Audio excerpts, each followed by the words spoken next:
Over the past 10 years, a revolution has occurred within the neurofunctional testing community.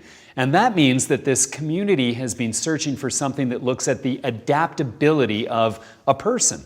Well, by simply looking at the rhythms and rates of the heart as it beats, we can start to understand the control mechanisms of the two divisions of the autonomic nervous system known as the sympathetic and parasympathetic nervous system.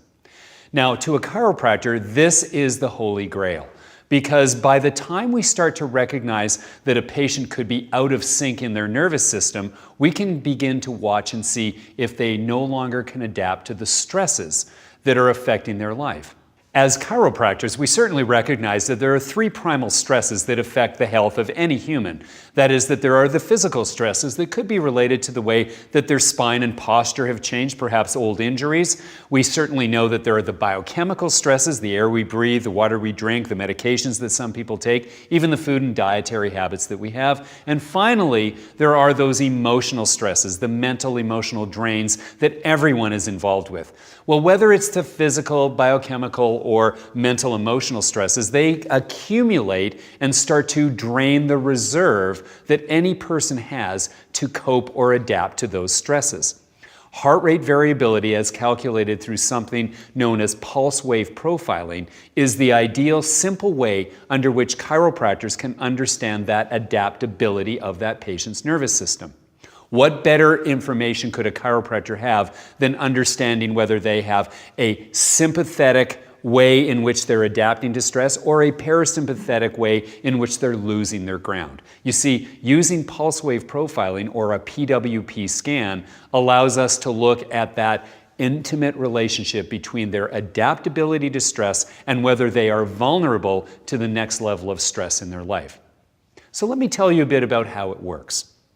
Pulse wave profiling does just that. It profiles the pulse wave as the heart is beating. What we do, instead of placing wires against the chest of a patient, is that we place their hand in a sensor, and at the fingertip we collect the timing and the intervals of the heart as it beats through that pulse wave. Very interestingly, a pleth is a beam of light that shines into the tip of the finger, and every time the heart beats, it breaks that beam. And so we have literally Olympic class timing of that beat-to-beat interval. We can take that calculation of the beat-to-beat interval and start to interpret whether or not the ability of that body to stay in rhythm is being affected by too much sympathetic tone or too little parasympathetic braking activity.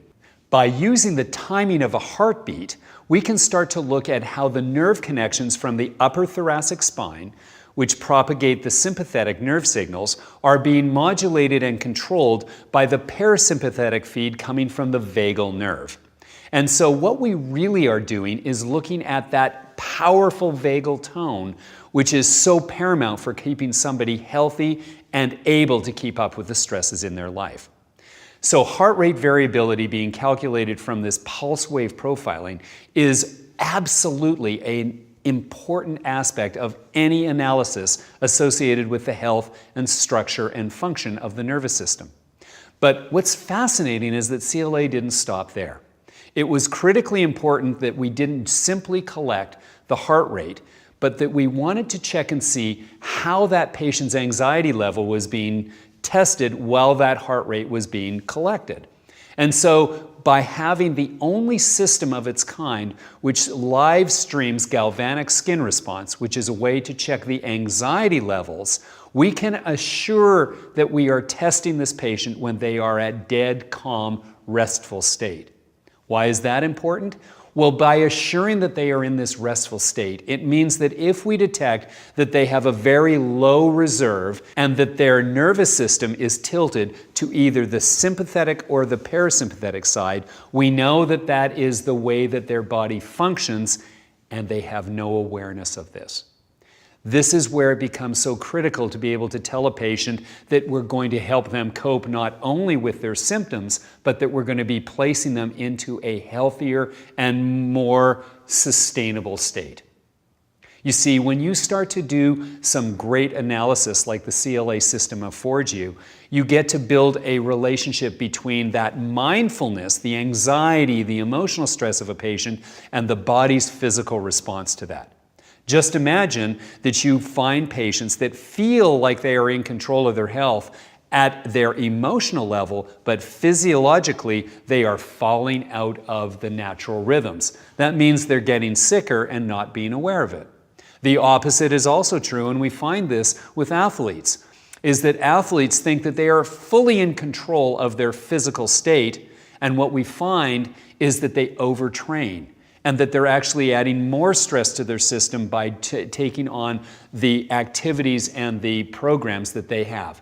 So you can see that whether it's athletes, whether it's children, whether it's patients that have actual symptoms, or whether it's a wellness person who's just waiting to try and see where they can go to the next level, heart rate variability as collected through the pulse wave profiler is exactly what we want to do. And so by having a pulse wave profiler known as the neuroPULSE in your office, you have a complete autonomic testing station. You can collect the pulse rate, you can collect the galvanic skin response, and even the temperature all at the same time. And what's important is that you can migrate this piece of technology from the exam suite to different rooms within your office because of the wireless feature. That's important for when families come in, because you can have the other family members being tested on the thermal or the EMGs while you're doing testing on another family member in a separate area and having their pulse wave profiling done. Remember, this is a 3-minute test, which allows you to have the 3 minutes of quiet time for your patients while you are going out and doing other activities such as adjusting or examining other patients. And so the neuroPULSE becomes this mainstay within your examination suite, and it allows you to complete the core score calculations by looking at the adaptability of that patient.